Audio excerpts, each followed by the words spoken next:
que Deus em Cristo continue abençoando a nossa noite em nome de Jesus Cristo, né? A gente queria compartilhar aqui não vai ser uma reflexão bíblica não, mas vai ser mais umas observações concernentes o quê? História da igreja e coisa do tipo, né? Existem determinados assuntos dentro do estudo da Bíblia Sagrada, da história da igreja, que por mais que a gente estude, a gente busque, a gente sempre vai ter aquela sensação de que não vai ter como a gente saber tudo, né? É toda uma vida de busca, de estudo, de informações, mas isso não nos impede da gente criar uma situação em que a gente possa sintetizar. Tipo, a gente pode pegar uma informação que aparentemente pode ser complexa, a gente pode criar uma situação em que a gente possa compartilhar um pensamento que aparentemente é complexo, mas a gente pode simplificar as coisas, né? Então, o que é que acontece? É uma reflexão histórica, né? Concernente o quê? Uma das partes do estudo da Bíblia Sagrada, a história da igreja, que tipo assim, vai dar muito pano para manga, é a questão de como, porque a gente tem o seguinte, a Bíblia Sagrada, ela é composta de Novo e Velho Testamento. E a gente sabe que quando a igreja se iniciou, só havia ali de forma oficializada o cânon do Velho Testamento, né? E até o ano 325, com a chamada universalização do cristianismo, né? Até aquele momento, haviam livros que circulavam, como os evangelhos e coisas do tipo. Mas até então, o cânon do Velho e do Novo Testamento ainda não estava fechado como a gente tem aqui, ó, né? Então a gente queria aqui compartilhar com você algumas informações concernente essa situação, né? Então a gente até anotou aqui no papel, porque a gente queria criar uma situação em que a gente pudesse compartilhar uma informação que aparentemente é complexa, mas de uma maneira que dê para a pessoa assimilar de forma bem simples. Então vai ser mais ou menos assim, ó.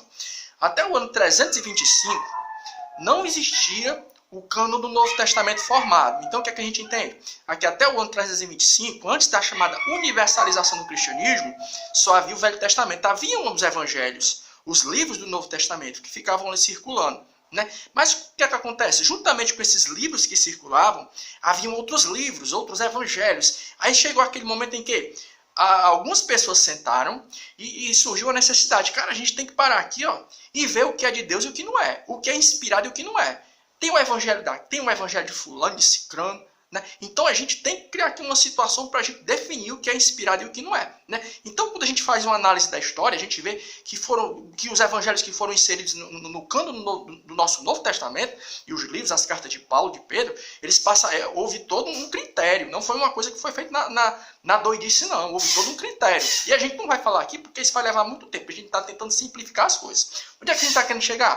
É que nessa brincadeira, nesse processo, vão surgir algumas acusações. Como, por exemplo, a seguinte: alguém vai dizer que em um determinado momento, na realidade não havia o interesse de se estabelecer a questão do que não era e do que não era inspirado. Mas estava surgindo o quê? Depois da chamada conversão de Constantino e da universalização do cristianismo, né? Era apenas alguém querendo criar uma religião para controlar o povo, né? Vamos aqui criar a divindade de Jesus Cristo. Essa é a grande acusação. Aí o que é que alguém vai dizer? Os livros, os evangelhos que venham a trazer informações que venham nos prejudicar, a gente pega e exclui. Quem já assistiu aquele filme Código da Vinci? Já ouviu falar no livro do Dan Brown, Código da Vinci? É disso que aquele livro trata. Ele acusa o quê? O cânon do Novo Testamento de ter sido manipulado, né?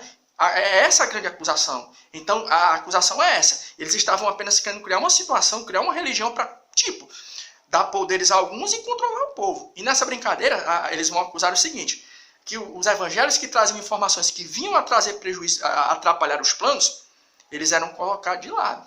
Mas aí é que está o negócio.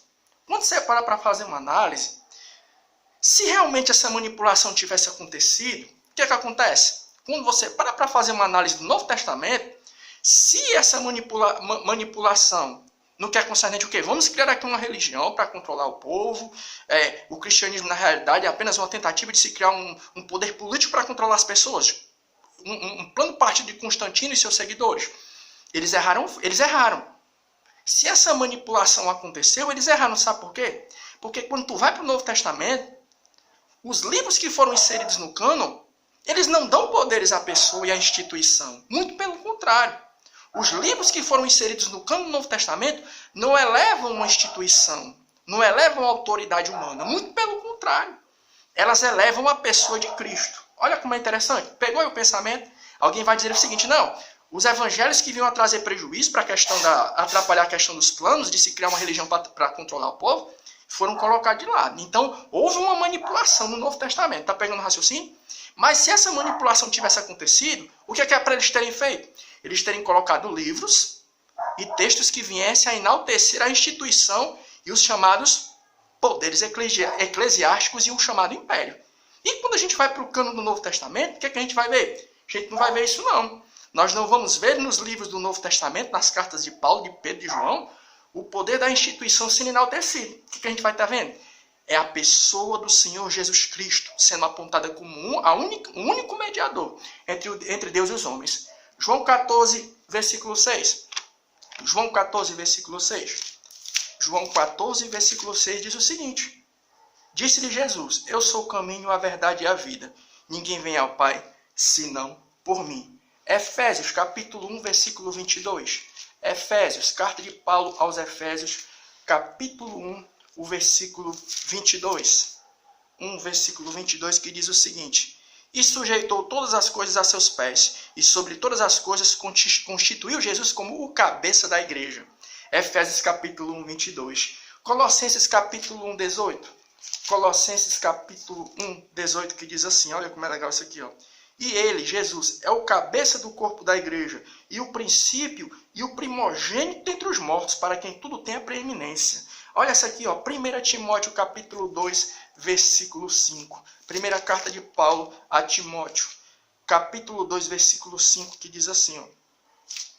Primeira carta de Paulo a Timóteo, o capítulo 2 e o versículo 5. Porque há um só Deus e um só mediador entre Deus e os homens, Jesus Cristo, homem.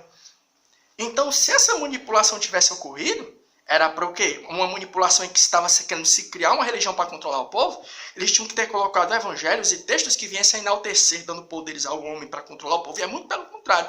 Os livros que foram colocados no cano do Novo Testamento, eles não são livros que apontam para a instituição, como sendo o poder elevado, mas muito pelo contrário. Mostram Jesus como único e suficiente Salvador e Jesus como cabeça da igreja. Aí onde é que a gente está querendo chegar? É que o Senhor nosso Deus, ele é soberano.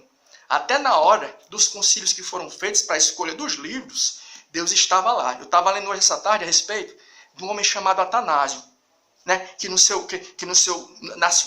Ele foi um dos que participou, teve uma grande participação no que é a questão da formação do cano do Novo Testamento.